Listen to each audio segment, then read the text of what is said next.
Bueno, buenas noches. Agradezco mucho aquí a Luis, a Daniel, y bueno, compartir esta mesa con sabios de la enseñanza y de la arquitectura me parece que es demasiado para mí. Pero bueno, yo tuve, por suerte, haber vivido muchos años al lado de Carlos Coire.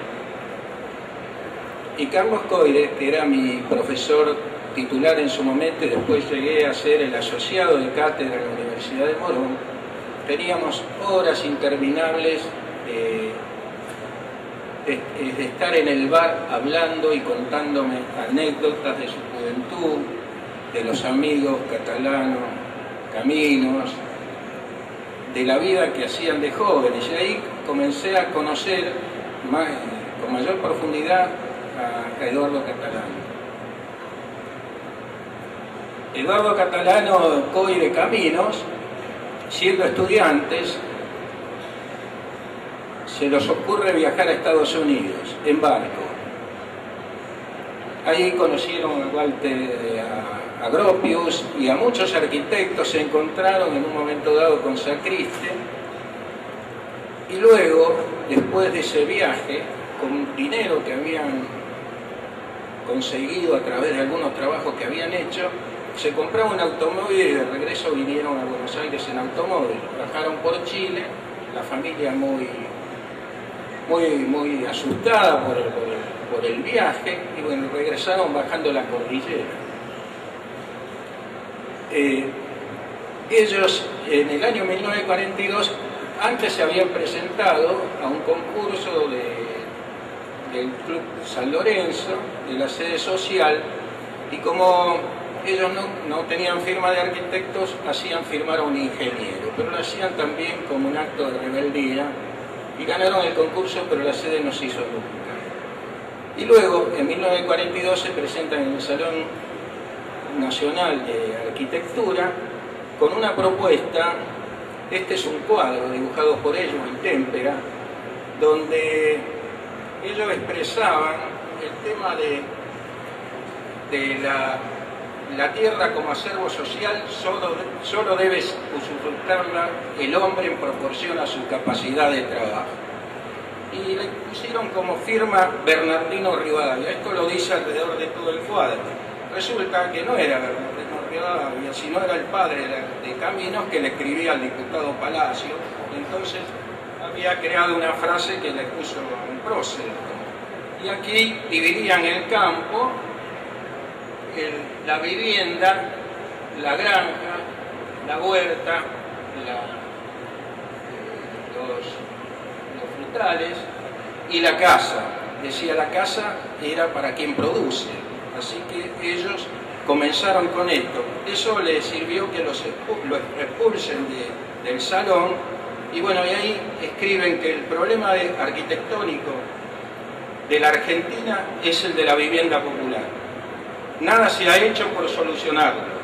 Solo existen intentos aislados, carentes de toda seriedad, pues no reposan sobre la base de la solución de nuestras cuestiones económico-sociales que permanecen sin resolverse. Carecemos de arquitectura porque se deja a un lado la realidad social.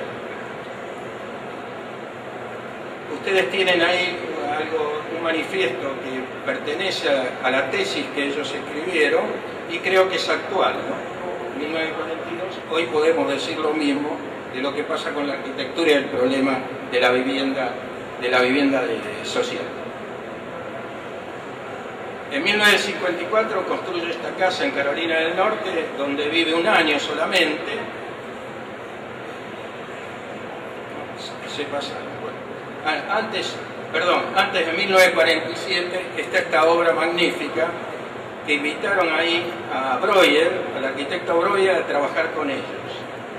Contaba Coire que Catalano y él, el diseño lo comenzó Breuer diciendo: hay que tener un perímetro con mayor superficie vidriada para poder ver el mar. De ahí sale la forma de un trébol, y Breuer empieza a hacer el proyecto con los detalles de carpintería, no armando, sino comenzó con el detalle de carpintería. Y ahí salió este proyecto que hoy la obra ha quedado como está ahí, que sería importante, y es uno de los objetivos también de nuestra universidad, ver cómo ayudamos a poder mejorar esta obra, poder ayudar a ver de qué manera podemos conformar grupos para trabajar en salvar esta obra en homenaje a Eduardo Catalano, Coire Caminos. Esta es una obra emblemática que podríamos trabajar en algún momento para poder desarrollar. La casa de Carolina del Norte, él cuenta una anécdota en un libro que recomiendo que lo lean, que se llama Arquitectura con signo de interrogación, y comenta que un tío, un familiar de él, le dijo: vos sos tan raro que las casas las vas a empezar por los techos, criticándole la forma de hacer. Y realmente la casa comenzó por el techo, un gran techo tomado estructuralmente por 2 puntos, y bueno, el resto vidrio. Y él, las casas, y habla de la arquitectura, que la arquitectura es un gran techo. Y entonces esta casa fue el ejemplo. Esta casa fue elogiada aquí, como le dijo el arquitecto, por Ray, que hace una nota en una revista diciendo que un gran ingenio, un gran arquitecto el que había hecho esta obra. Él vivió un año solamente aquí, porque al ser tan famosa la casa lo invitan a ser profesor en Carolina del Norte, y vuelve al tiempo y la tenía que vender apenas en $42.000. Bueno, en esa época quizás no eran tan apenas, pero no la vende y le agarra un tornado en su momento, y él va a ver qué pasó, y la casa se mantuvo. Y había un vecino y dijo: mire cómo quedó, viendo que la casa tenía una forma, le dijo: mire cómo quedó la casa, ¿no? Luego el tiempo la fue destruyendo hasta que desapareció, y el interés sí de él era ese, de poder volver a reconstruir, y creo que algo de eso hay.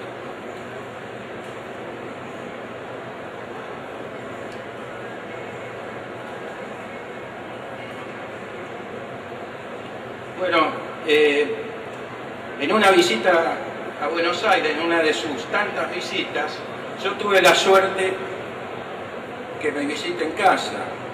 Y en casa hay un árbol en el ambiente, en el estar comedor, que coincide con el árbol que él tiene en su estar comedor. Eso lo conmovió, y tuvimos horas de quedarse en casa viéndole y hablando de arquitectura y aprendiendo de él muchas cosas, y viendo la sensibilidad de alguien que a través del árbol comenzó a hablar de arquitectura y me dio una clase extraordinaria que no terminaba el día para nosotros, y seguimos hasta ahora muy tarde. Ahí es donde realmente yo conocí profundamente. Antes había venido a la facultad, pero quiso hablar solamente con los profesores de historia. No quería hablar con nadie más que no fueran profesores de historia, porque él creía que los profesores de historia tenían mucho que ver para la enseñanza y tenían que formar arquitectos que descubran el espacio a través de la historia. Así que esas fueron mis anécdotas vividas con Catalano, y ahora últimamente tuve la suerte y a la vez la desdicha de que en enero falleciera, pero antes de octubre nosotros organizamos el Congreso Latinoamericano de Escuelas y Facultades de Arquitectura en Buenos Aires, y nos pareció prudente usar la Floralis como logo de ese congreso e invitar al arquitecto Eduardo Catalano junto a Mario Roberto Álvarez y a Clorindo Testa para nombrarlos, distinguirlos con el título de doctor honoris causa de la Universidad de Morón. Tuvimos la satisfacción de que aceptaran, ambos los tres, aceptaran recibir el título, y eso lo hicimos, el acto de apertura lo hicimos en la Floralis, en la Plaza de las Naciones Unidas, donde estaban todos los decanos de Latinoamérica, de Facultades de Arquitectura de Latinoamérica, y donde lamentablemente en ese momento él tuvo un accidente y no pudo venir, y designó a su sobrina para que recibiera en nombre de él este título de doctor honoris causa. Y la satisfacción de él fue que este homenaje se haga en la misma plaza de las Naciones Unidas, y entonces nos envía un mensaje que yo, si me permiten, voy a pedir que por favor pongan el volumen, y por ahora no hablo. Así que lo dejo a Catalano hablando sobre el día que recibió esta distinción.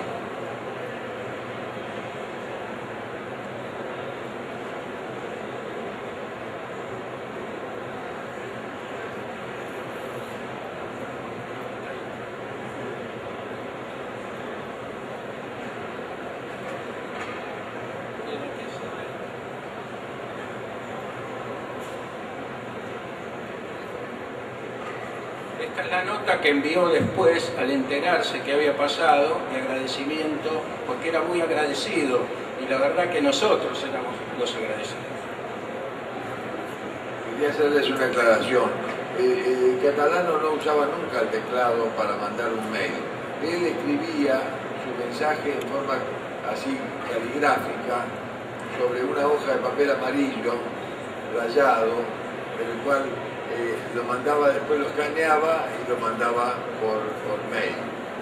De manera que era muy conmovedor recibir los mails de él escritos a mano sobre el fondo amarillo y con una hojita, siempre empezaba con una hoja de olivo como una especie de membrete el mensaje, ¿no? Bueno, parece que no hay sonido, de manera que lo... No hay problema. De cualquier manera, lo que quiero expresar es una pena. Vamos a probarlo. Bueno, de cualquier manera, él siempre se dirige a los estudiantes de arquitectura, diciendo que no admitan que se proyecte simulando arquitectura. En la universidad hay que investigar, hay que trabajar en investigación y hacer arquitectura, una arquitectura aunque sea utópica, para que luego bajar a la realidad y poder concretar en la realidad lo que es la arquitectura. Y ese mensaje que da a los estudiantes y a los que estamos en la enseñanza de la arquitectura me parece que es muy claro.